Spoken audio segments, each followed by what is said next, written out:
Good afternoon, Dominica. Welcome to the Talk on the Block. We'll be talking in a minute here, but let me give you a feel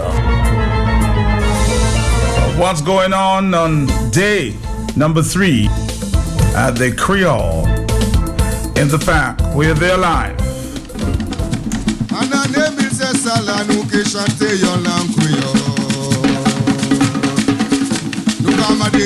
Merci pour protéger nous. Tibois Merci pour soulager nous. at the Creole in the Park. Nous que chanter yon langue créole. On belle langue powerball. On belle langue créole. Maman nous te qu'à chanter. On belle langue créole. Pour chanter pour un dépendant. C'est ça là, nous qui chanter yon powerball. C'est ça là, nous qui chanter yon langue créole. Q95, the big station. Of course, stay tuned.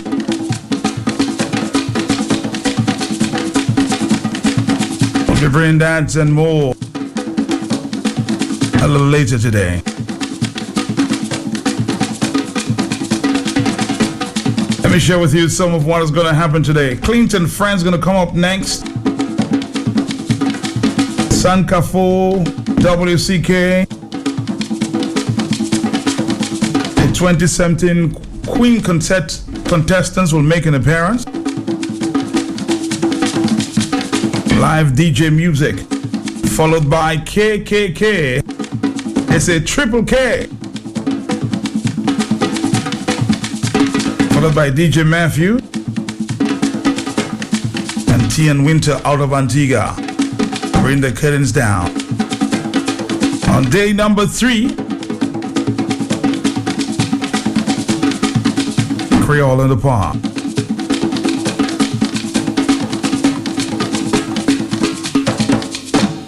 Thank you very much. Thank you. We'll go back there in a little while and, of course, share some live entertainment there with you from Creole in the Park. But with me today, 2 young persons, of course, just in for a few minutes to introduce their business. Hi there with us. Let's say good afternoon to you. How are you doing? I'm fine, Matt. How are you? Good. How are you? I'm lovely. It's wonderful to be here. Wonderful to have you. Thank you. And you? I'm doing great. You're doing great. All right. Well, tell us your name and what you're here for. My name is Shadi Samuel, and I'm here to speak about Aura, O-R-U-H, which is a mobile application. Mm-hmm. If you are familiar with Uber, then you can consider it a local Uber. The application allows customers to request a pickup / drop-off from point A to point B. So if you need a ride from, after festival or to festival or even after Creole in the Park this afternoon, you can download the app, log in, after registering, of course, and fill in the information. You give where you are and where you want to get to, and the information will be sent back as to how much it is and how long you have to wait for the expected time of pickup, and you'll be dropped to your location. Interesting. Which is something I think we need in Dominica. Yeah, a lot of young people, go into different places, don't know how to get home. Yes, and there's so many limitations with the bus system, so Aura is really there to fill in the gap. Okay, what brought up this whole idea of Aura? That, we need a service like this in Dominica. Bus limitations. The transportation limitations in Dominica is really killer. So, as young people sitting and not having a ride, but needing a ride to get from point A to point B at any and every time on a Sunday, in the evening, in the early morning, we decided to solve the problem. So you can go into the app store like you download any other app, like how you download WhatsApp, like how you would download Facebook, for example. Mm-hmm. And the app is there. It's spelled O-R-U-H. That's it? That's it. You that download simple? the app, you register, you log in, and you give the information as to where you are and where you'd like to be dropped off. The information as to the price and the estimated time of pickup is also given to you. And today, because we are on Q95 with you, we are also giving a special offer to the customers listening. So use promo code Q95 and you'll get 10% off your ride. That's it. Yes. It's really simple as 1, 2, 3. You All can't right, go wrong. let's see your associate is remaining quiet for the time. Saying, you let the lady just talk. Well, she was doing a good job at it. She was doing a good job. Yeah. What's your role? I am the primary app developer, so I handle what you see on the application. Mm-hmm. Yeah, so in terms of button placements, that sort of stuff, functionality, I handle that part of it. And when it comes to the public speaking part, Shadi is here. So this is a partnership. Yes. Yes. So how many taxis you have involved with this? We have at least 6 taxis. One of them, notably Pepper, Right. Laureen, and a couple other people. We have taxis who have permits and have access to the airport. So if you actually need a taxi to the airport, you can actually download the app and Schedule that. And we also offer bookings or schedules, as well as, let's say, a large group of people want to go to Portsmouth or they want to go maybe an island tour. We do offer that service as well, where we will actually give you a good pricing, as well as the details as to the bus, how many available seats there are, that information. How quick do I get my response? Within 3 minutes. Guaranteed. 24-hour service. 24 hours. 24 hours. So if you message or if you use the app at 12, you will get a response. If you use the app at 3 in the morning, you will get a response. In addition to that, we also offer online transactions or cashless transactions. So if you want to pay via PayPal, you want to pay via your credit or debit card, you can also do that. Very interesting. Exactly. It's just something we need in Dominica, and it's finally here. And again, today, if you're listening, then you may just get 10% off. 10% off. Of your Use ride. Promo code Q95. Are there limitations in terms of places? Do you go everywhere around the island? We go everywhere on the island. What is this quietness about? I'm amazed, huh? All right, thank you very much. But we just want to say, congratulations to you young people. As soon as you called me about it, I said, well, this is an idea for young people, and you guys are getting into, this business. It's Thank you new, so innovative. much. Yes. I want to say congratulations to you. Thank you. you so Really much. appreciate it. Anything else you want to add before you go? Make sure you download the app. Okay. Don't be stranded without it, Is that- Omit the rush and actually plan. Let's have that app again. It's Good. Aura. ORUH. Go to the App Store, whether you have an Apple phone or an Android phone. Download it, register, use your email as your username and the password that you gave during your registration, and you will be able to hail a ride. You will be able to schedule a ride, and we will be able to send your response. Not only that, but you'll also be able to send messages to us if you have any concerns or questions. You can email us. You can check us out on Facebook, and we have a lot of active members on social media. Thank you so much. Any final words for you? Download Aura, make use of it. Thank you so much. Have a great afternoon, and thanks for coming in. Maybe we'll talk sometime in the near future. Of course. Sure. Thank you very much. Good time to, use your app. Yes, this festive season is a perfect So time. get Thank your you. ride from Welcome Music Festival to Welcome Music Festival after Creole in the Park. It's perfect. Thank you. Congratulations again. Thank you. Thank you.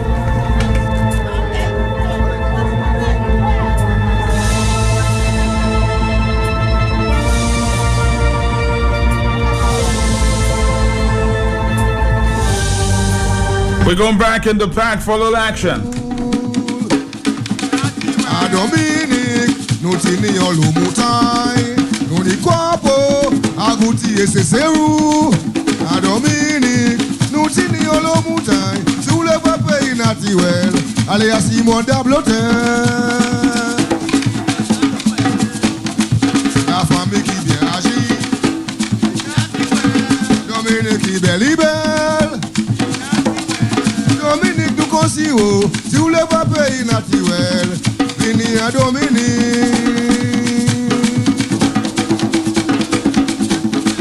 La famille qui belle Dominique qui belle. Dominique du Consiro, si vous le pas pays naturel, vini à Dominique. For those of you who missed it this morning, I'm giving you a repeat.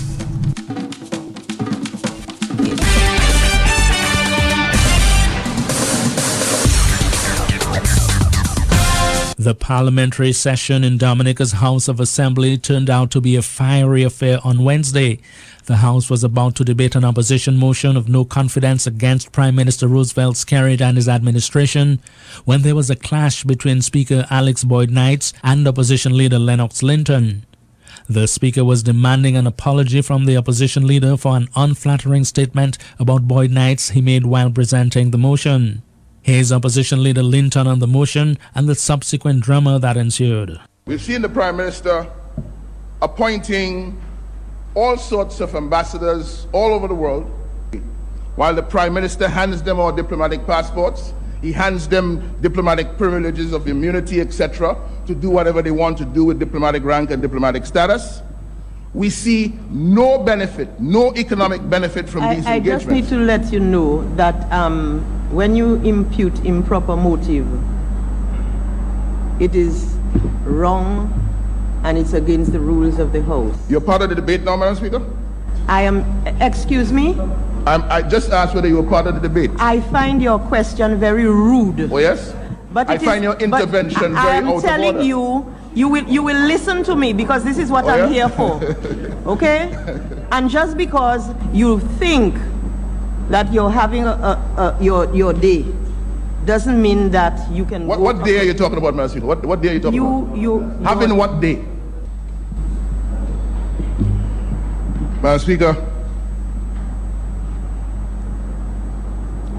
I was about to inquire whether that was you or whether that was the demon in you, but I will not go down that road. And again, I'm going to tell you, you apologize to the chair before you say one further word. I'm asking you now whether the demon in you is operating or whether it is you. That's all I'm asking. And I'm not going to apologize for it. These are words.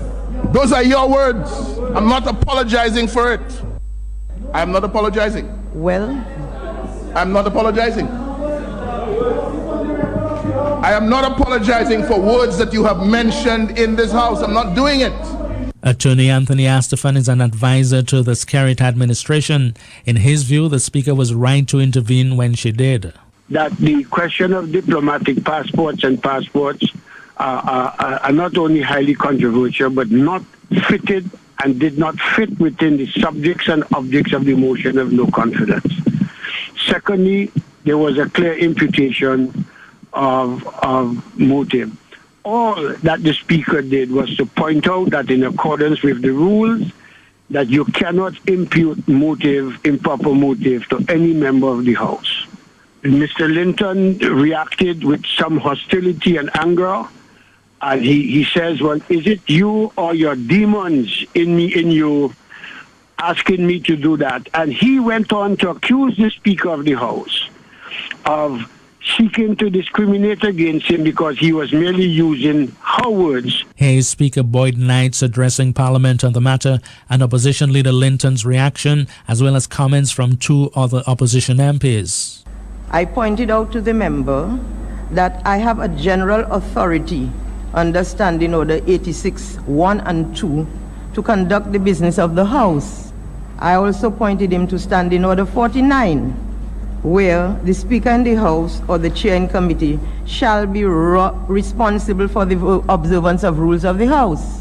The member then suggests that I have a demon in me and says because I said it at some other point, that it's okay for him to say so. What the member does not realize is that I was responding to something one of his side said, and he now cannot say that I have a demon in me, which is exactly what he said. And I think I am within my right, both as Speaker and as a Member of Parliament, to point out to him that he is using unparliamentary language towards me, and that he was rude to suggest that I have a demon in me, and I called on him to apologize. And I'm further stating that when he apologizes, he can continue. If he's not willing to continue, then can the next member rise to support his motion, please? The member has to realize there's a big difference between being in front of a council and being in Parliament. There's a big difference, and I don't think he has ever taken note of that. So, Madam Speaker, just asking a question.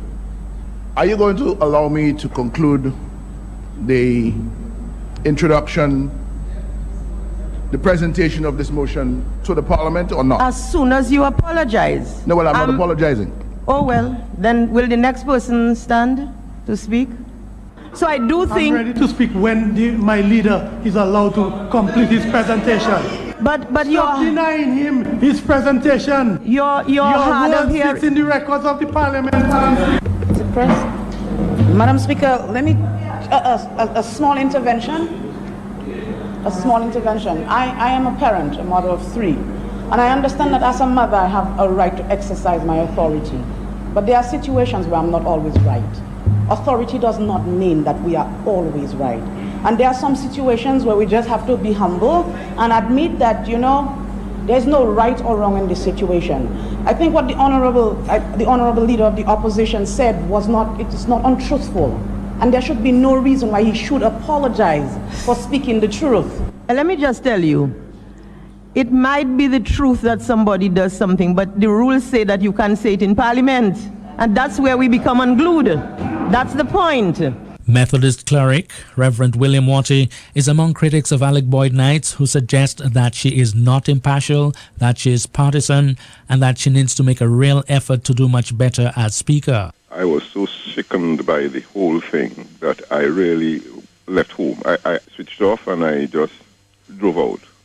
It's become so true to form that I think that it is an embarrassment for me as a Dominican to know that this kind of conduct is going on abroad. It's because partiality, partisanship, that is the main problem of this thing. Obviously, she provoked the leader of the opposition to the reaction that he took. You cannot, I find it difficult to interrupt somebody speaking by saying not to impute improper motives. So I think she's unfit to be a Speaker of a House of Assembly.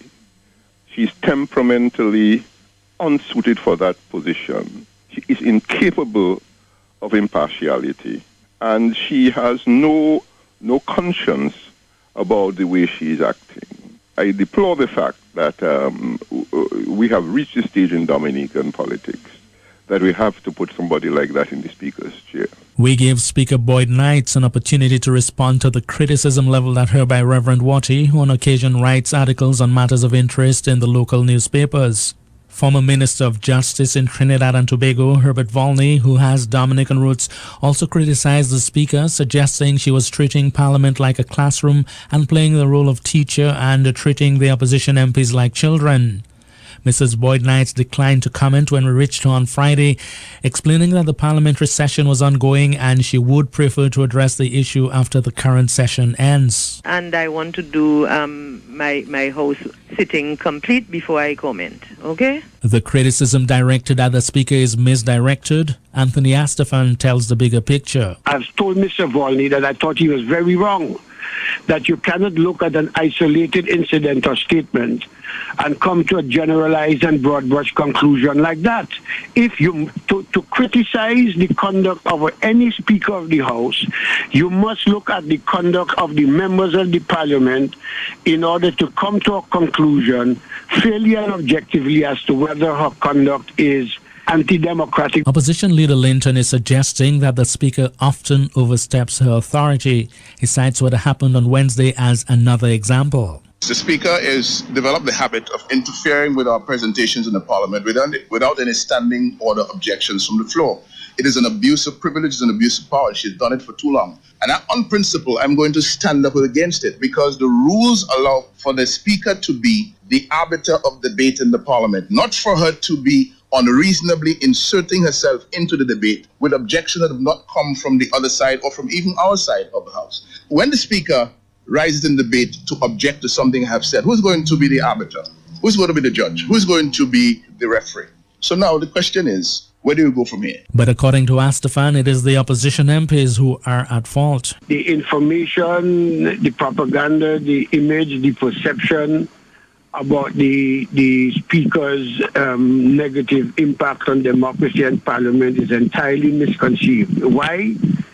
because they are not focusing on the conduct of the members that are leading consistently to the Speaker of the House, trying to maintain order and decorum and some form of civilized behavior in the House and compliance with the rules of the House. Now, I cannot speak for other speakers, I cannot speak for other standing orders, but our standing orders impose the duty on the Speaker to ensure that people making statements and speeches and debating in the House comply with the rules.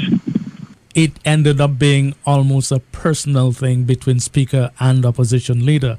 Is that something the House needs? No, what the House needs is for members of the House on both sides to conduct themselves with honor, with decency, with humility, with integrity, and with some degree of civilization. The leaders of the opposition and members of the opposition spend literally 24/7 demonizing the Speaker of the House on radio. And they go on the House, and the slightest intervention by her or statement by her leads to an immediate eruption, because it is, as far as I see it, a strategic position of the leader of the opposition and the opposition members to continuously cause chaos, to paint the picture to the entire world that Skerrit and all the other branches of government are suffocating democracy in Dominica. And I'm not prepared to bite that. I am prepared to focus on their conduct and as to why it is that the Speaker of the House has had to intervene on so many occasions. For Reverend Watty, the opposition too often gets played because they have not yet learned how to treat with a Speaker they contend is hostile to them. I believe on the opposition side that it is about time they learn how to deal with her. I believe that she's provoking them. So especially the kind of reaction that the leader of the opposition had to her interruption. And it is deliberate. You provoke her, and then you fall into her trap. Then she begins to assert her authority as Speaker of the House of Assembly, and the more she asserts it, the more you feel provoked, and the more you respond, until the thing becomes totally unmanageable, and the whole objective of your presentation is thrown away. As long as she is Speaker of the Chair, when she is interrupting, what you do is just to listen to her and then ignore her and go on with your speech. And I feel that this is what, by now, they should have learned is a strategy, because she cannot compel you to respond to her. So when she makes her interruptions, simply ignore her, listen to her, let her speak, and then just ignore her and go on with your speech and have no comment to make on her. But when you get provoked and you cannot control yourself, that is what you want. Pro-Speaker Astefan concedes that Speaker Boyd Knight can do better. Should the Speaker perhaps show a little more patience at times? I would say yes. If you were to ask me, well, don't the members of the House on the government side have an obligation to get up sometimes and invoke the rules of the House to maintain order, to take a member to the Privileges Committee, to have a member censured? I would say yes, but I would not agree with any conclusion criticizing the Speaker in those general and broad brush manner without looking and focusing at the specific conduct of the members of the House that has led to her reaction and her rulings. Opposition leader Lennox Linton, following Wednesday's incident, insisted that he should have been allowed to conclude his presentation on the motion. I was the one on the paper presenting the motion, and I needed to be given the courtesy of completing. I had 45 minutes to address the House on the motion. If I had not finished saying what I had to say in setting up the reasons why there should be no confidence in this Prime Minister, what are we debating? We're debating the motion. I am presenting the motion. I am not given a chance to present the motion. What is my team supposed to do? Prime Minister Roosevelt Skerrit described the opposition leader's handling of the matter in Parliament as unbecoming. It was really baseless and shameful what happened in the Parliament. At the end of the day, whether the Speaker is right or wrong, her ruling has to carry. Here's a question from Methodist cleric Watty. The opposition leader's comment referring to her as a demon. How parliamentary was that?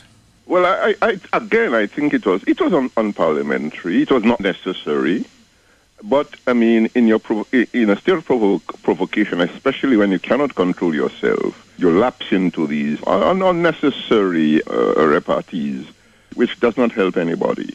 He didn't have to say so, but again, having said so, no, you fall into her trap. Here is a question for Anthony Astafan. How does he rate Speaker Boyd Knight? I think in difficult circumstances, she's doing a very, very good job. She's the longest serving speaker perhaps in the Commonwealth, certainly in CARICOM. And from all that I have read at parliamentary meetings that she's attended, she's highly respected and regarded in the Commonwealth parliamentary sessions. How do you tie that with the suggestion that she's not impartial, that she's partisan? I reject those arguments about impartiality. Ken, as I said to you, if I am to have an objective criticism of the speaker, and sometimes there's probably room for that, you have to look specifically at the conduct of the members in the House before you show and come to a conclusion about the speaker. If the members disrespect the speaker of the House and flagrantly disregard the rules of the House and take the same culture of mépris and slanderous and scandalous statements from the radio and the platform into the House, she has an obligation to act. Reverend Watty sees a bigger problem of how governing parties treat the opposition. Dominica on a whole in its politics, and I'm not referring only to the Labour Party, I'm referring to a general pattern in our politics, that when you are in government, you do not know how to relate to the opposition in a respectful way. It happens all the time. When Eugenia Charles was Prime Minister, that is how she treated the opposition. When UWP was in power, that is how they did it. And we must stop this nonsense. The parliamentary opposition, whether you like them or not, is something that is constitutional. The leader of the opposition is a constitutional appointment, and because the leader of the opposition is not appointed on the recommendation of the Prime Minister has no control over him. And they must learn to deal with that. The Prime Minister of Dominica must learn to understand that the opposition is there to protect our democracy.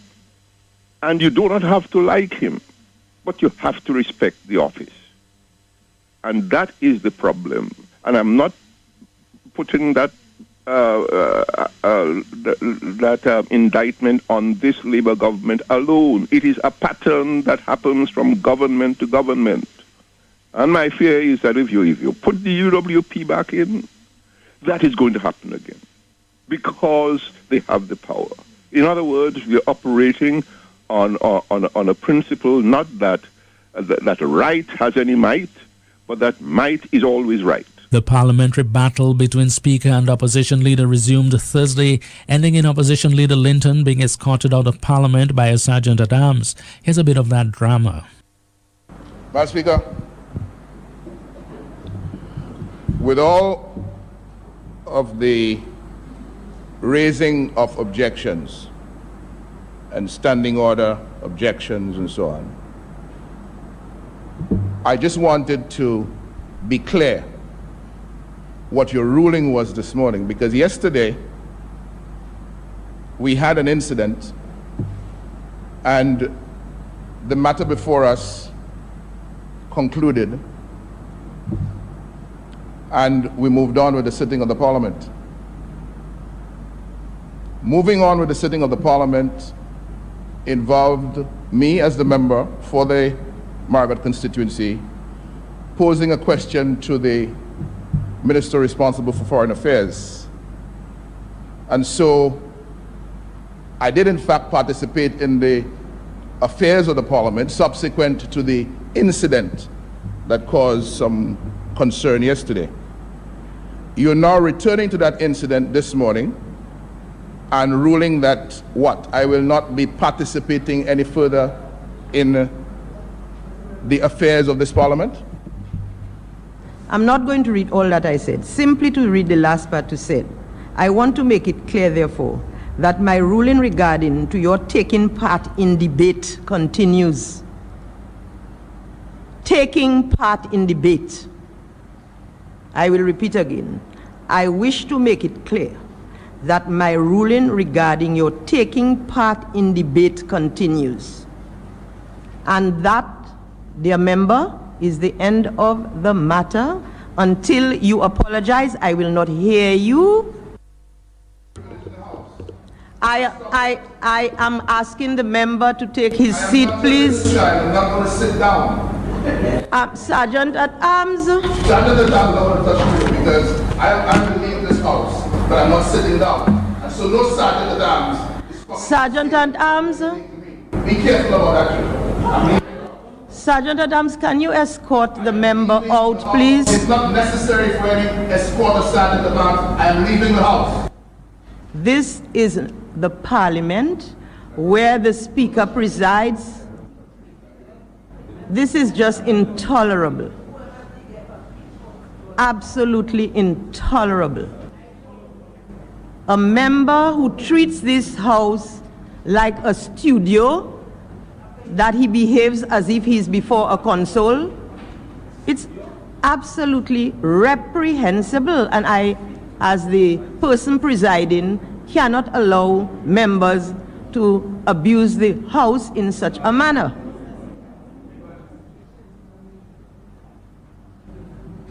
It is obvious to me that the member is much more comfortable before console, and I guess he's on his way there. Can we continue with business of the House?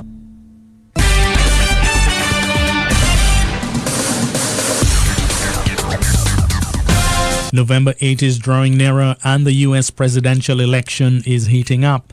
This brief look at the campaign is from the Al Jazeera perspective. Dominica, Dominica, Dominica. It's once again time to shop Dominica. DIC's Shop Dominica Experience the Promotions Independence Edition is from October 27 through 29. Get ready for all the Independence activities with discounts and promotions on fashion clothing, accessories, jewelry, cosmetic beauty treatments, and so much more. Looking to get away? Look out for staycation packages. It's a great time to buy hardware and building materials too. Groceries, household items are all on sale during DIC's Shop Dominica Independence Edition, October 27 through 29, island-wide. Don't miss out on the savings. DIC Shop Dominica is supported by Flu. Let's go back a few months and play this one. I just want to remind the leader of the opposition that the rules pertaining to debate are applicable for his reply. That is to say, those various rules to be found in certain standing orders for rules of debate and all the others, they are as well applicable as during an ordinary debate. And that includes being tedious and repetitive. There's a gentleman who reported to authorities his concern that over $2.6 million of money was being laundered in Dominica. Reported to all the authorities, nobody, that's 2013, 3 years later, not a finger is raised. You're asking for details? You want me to oblige you with giving you details? And when I start the details, you will run for cover under Madam Speaker? You want details? Can the chair come in this repartee? I noticed that the leader of the opposition is not addressing the chair, which he should be doing, eh? Madam Speaker, Glenworth Emmanuel, in 2013, reported to the Financial Intelligence Unit what he considered to be evidence of money laundering. $2.6 million spent by a lawyer. As I said to you, the same rules that you are subject to in debate are still going on. You cannot do this, and I please ask you to cease and desist. Madam Speaker, I have ruled on it. No, Madam Speaker, which rule? What have you ruled on? What have you ruled I am on? ruling on matters which are sub judice. The rules at 44.2. I want to read the rule at 44.2. No, you are not allowed to. I What read do you mean rules you're in not here. allowed I read the rules when I deem them necessary. Madam Speaker, you are accusing me of infringing. I'm Rule telling you, 44.2. just one moment. I never mentioned any rule to you. I told you there is a sub-judicial rule. I hear you breaching it. I have asked you to stop. Please move on. Please move on. I'm moving on, Madam Speaker. I'm moving on to recognize the provisions of Standing Order 44.2. Reference shall not be made to any matter which is sub judice in such a way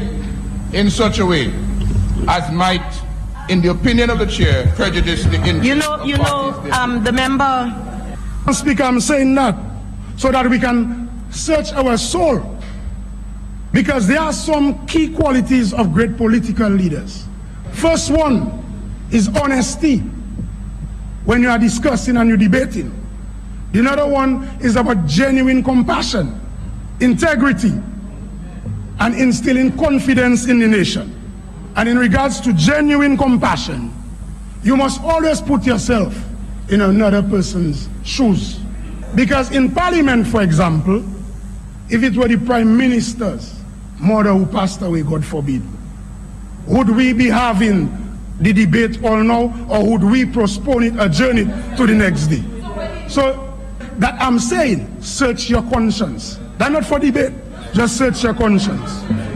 In regards to integrity, Just 1 minute, please. we must. One moment, please. There is a certain amount of latitude that is afforded to members during the debate of the budget. But I do believe that your last few sentences have really stretched it.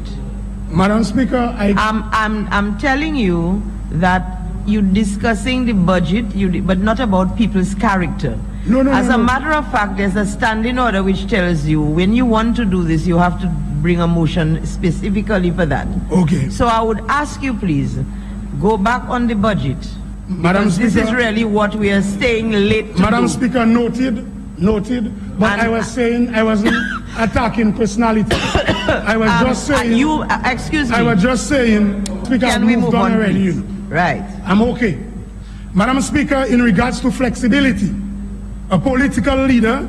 That's what I'm just telling you. This is not a No, I'm going to give a context when I talk about No. Please get on with the budget, please. Okay. We were not talking up to yesterday, Madam Speaker. We were not talking. Because, Madam Speaker, he blames me for having declared away his business with the bakery in Portsmouth, Madam Speaker. But yesterday I to declare, to make public, Madam Speaker, that he was running a simple bakery in Portsmouth. And that bakery, Madam Speaker, it collapsed to a point, Madam Speaker, where the landlord couldn't get paid. So he mashed up the bakery and put all the parts on the sidewalk by the St. John Primary School, Madam Speaker. All the parts of the bakery, the oven, but yes, Madam Speaker, and the little children from behind the non-school that had to take a white piece of plastic and cover it from the rain, Madam Speaker. Standing Order 44.1. Subject to the provisions of Standing Order 12 and 13, debate upon any motion, bill, or amendment shall be relevant to such motion, bill or amendment. This is not a bill. This is the budget, and that is why we allow everybody to go hither, thither, and yon. And I'm telling you that I'm not going to stop him because I didn't stop all the others when they were going hither, thither, and yon. Prior to the presentation of the response to the budget, you sat in the chair and admonished me to remember that the presentation of the response is subject to the rules of debate in the House. Yes. You said that. Yes. And I'm now pointing your attention. I'm telling you, I've ruled on this, this is over. But Madam Speaker, I have ruled on it, it is over. Of relevance. I have ruled on it. Look, please take your seat. I have ruled on it, and that is not an arguable point. I am asking you, I decide that, and I've decided not. Will you please take your seat? Look, I said, can you take your seat, please? Okay, no, wait a minute. Let me hear what you're standing for now. Let the member stand. He stands, I will answer him. Honorable Scary, I tell him, shut up. No. You, the Prime Minister, yes. And Madam Speaker, I stand on a point of order. Yes, let me hear your Madam point Speaker, of order. I want to know in this honorable house, if it is right for the members on the other side to be trying to assassinate people's character and professionalism. Remember when I mentioned yesterday, day before yesterday night, when I spoke about honesty, first of all, where is the No, wait. We are going a little too far. You raise your point of you order. held me back. When I said I was trying to lay a foundation that in any budget, that people need to be honest, have integrity, be flexible. I mentioned that. The Minister of Water Resource Management, Petro-Caribbean money business. You know that. You understand? But this dishonest minister is talking untruth. Well, you see, this is what you're doing. You're calling people this. Listen, let me.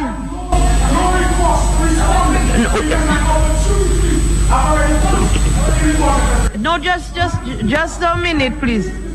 Just one. Oh, is that what you came for? Please take your seat.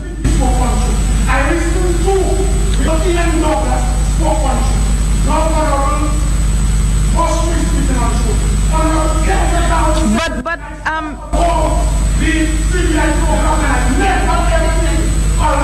just 1 minute.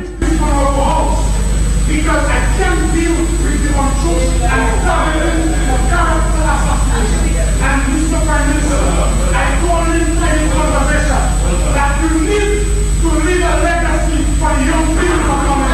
That is the legacy. Yes. That this one has to sit down.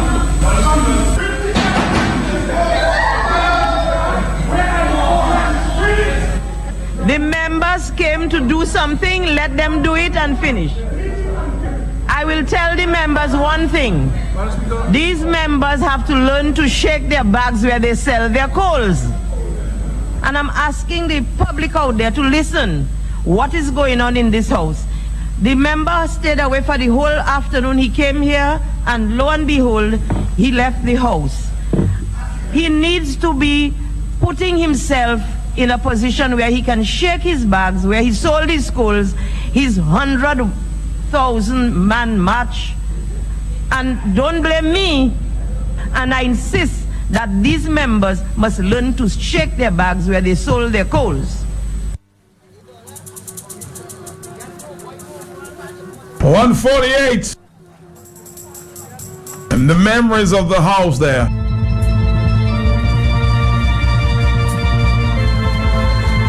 Let's take a phone call. We're wrapping it up in a minute. I have a member of the House with me. He'll speak for a few minutes as the debate continues. Hello, talk to me. Matt. Mm-hmm. When Mr. Lennox Linton was trying to say something to the minister for what, I think Francine Barron or whoever he was trying to speak to, right, concerning the diplomatic passport, who have them and who haven't got them. Madam Speaker said it wasn't within the rules.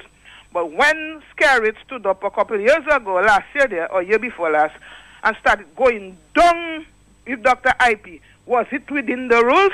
She didn't tell him nothing.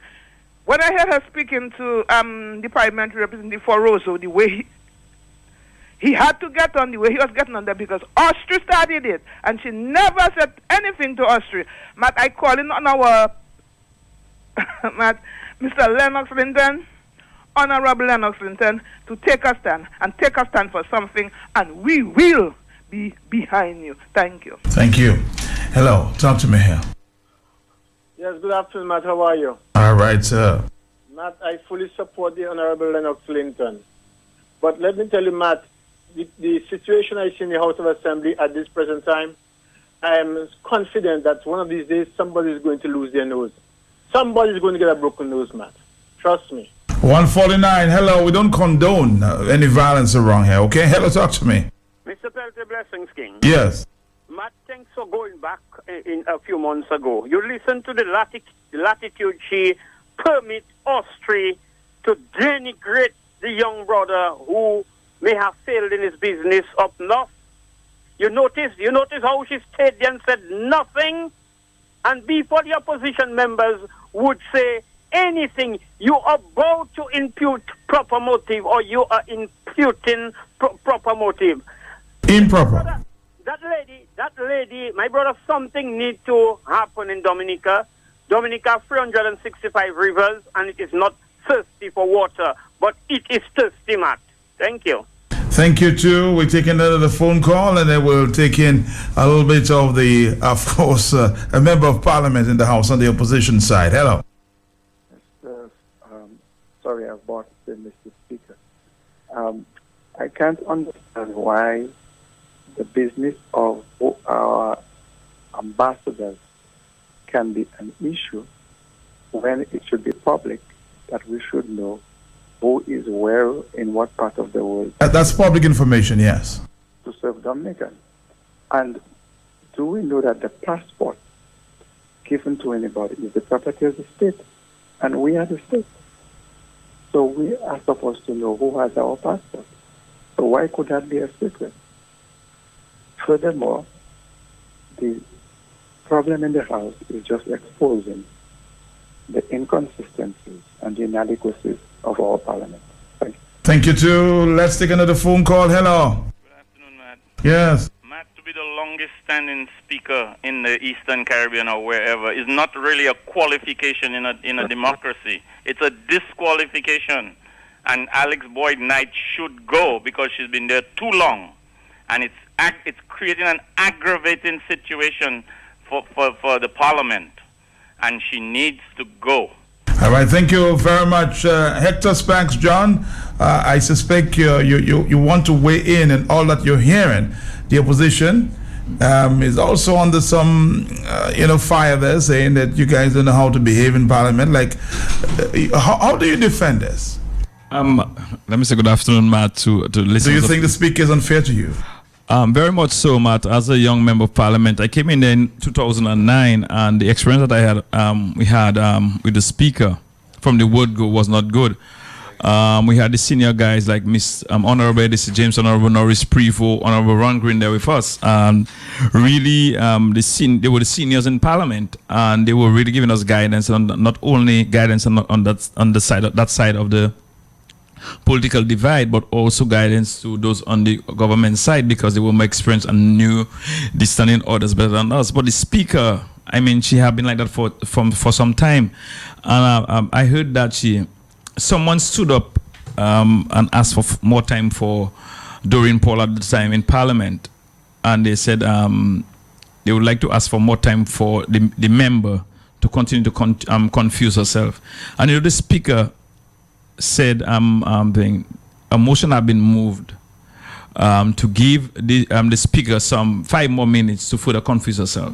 She, the speaker of the House, said that.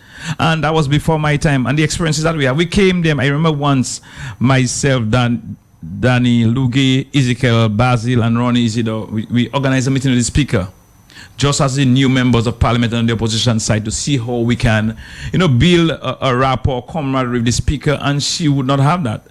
The last time we had a meeting of the Commonwealth Parliamentary Association, the CPA local branch, was in 2012.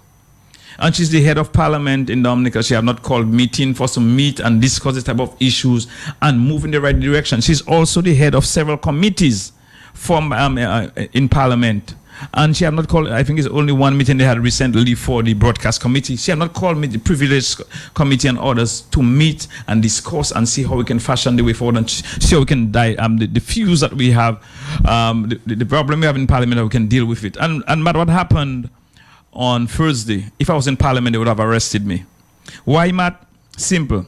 The speaker always make it clear, when we deal with an issue in parliament on the other people, we'll not go back to that. You dealt with the issue of Mr. Linton on the vote of no confidence, where the House was held hijacked by the speaker for 30 minutes. No one on the government side spoke. Because you didn't want Mr. Linton to speak, so we said we're supporting our leader, we are not speaking. Let them defend the Prime Minister. No one spoke. Mr. Levi Peters stood up and said that we held the Parliament hijack, and we spoke as well. I spoke as well, and let them understand. See what we if you get a taste of what we are going through as members of Parliament on the opposition side. No one don't give us a chance. But how can we be in a cricket match? Billy Dockshove as the umpire, taking the ball, somebody ball, and he appealing. That means there'll not be fair game. How you can be a referee in a football match? Carlisle John Baptist a referee in a football match. Point Michel and Buffett State playing. And Carlisle just taking the ball and going to score for Point Michel. It cannot be. You are the referee, you are the facilitator. You have to ensure that we have balanced debate in the house. You have your little bias for true.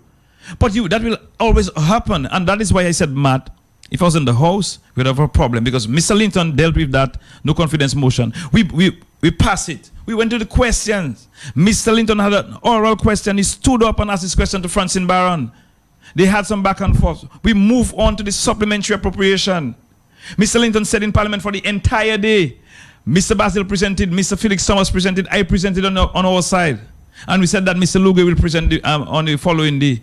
You came back in to give a ruling on something that happened before on the other paper. And that is why I said the speaker does what she wants, Matt, in the house. And people want us to just sit down and take it every time. You remember from the days of Earl Williams and all the others. Carlisle John Baptist have been banned in the Parliament for how long? About 5 years? About 5 years. The same speaker. And she's doing that all the time. And you have people like Tony Estefans. Matt, before I leave, I just want to say one thing about Tony Estefans. Tony Estefans cannot stand at attention, so he's coming on radio and look for attention. That's the only thing I want to say about Tony Estefans. He cannot stand at attention, he coming on the radio and look for attention. But Matt, let me just say one quick thing. Tomorrow, all visiting Dominicans, meet with us at Prevost Sitting Board from 10 a.m. We will discuss these issues, ask your questions to the leadership of the United Workers' Party. We want to interact with you at the Prevost Sitting Board, 10 a.m. tomorrow, Thursday. Thank you. God bless. Thank you. God bless you.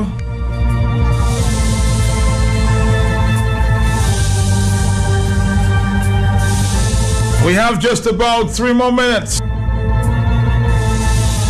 If you have your phone calls, now is the right time to call. The debate continues.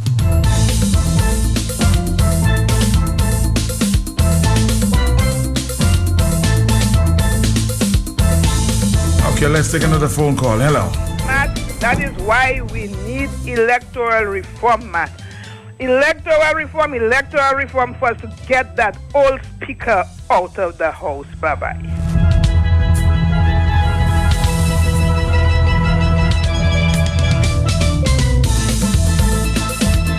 Hello, talk to me. Good afternoon, Mr. Mark. Yes, Mr. Mark, it will always run so as long Alex Boyd Knight, because I was sitting down on my chair and I was watching on the television.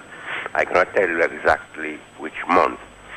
And the Prime Minister go out of track. But when Alex Boyd Knight observed the Prime Minister, she tried to stop the Prime Minister, but the Prime Minister stretched his hand and show Alex Boyd Knight, it is not you that put me, it's I that put you. You cannot stop me. And the Prime Minister continued. But Alex Boyd Knight didn't want to stop him because he was out of track. But he makes sure he stretches his hand and he makes sure you cannot stop me. You are speaker and it's I that put you. You cannot tell me what to do and when to do and what to say. That is Alex Boyd Knight. But you see the opposition, will get all obstacle only to bring the opposition. But you have to remember, the opposition have their side government. They have to work hand in hand.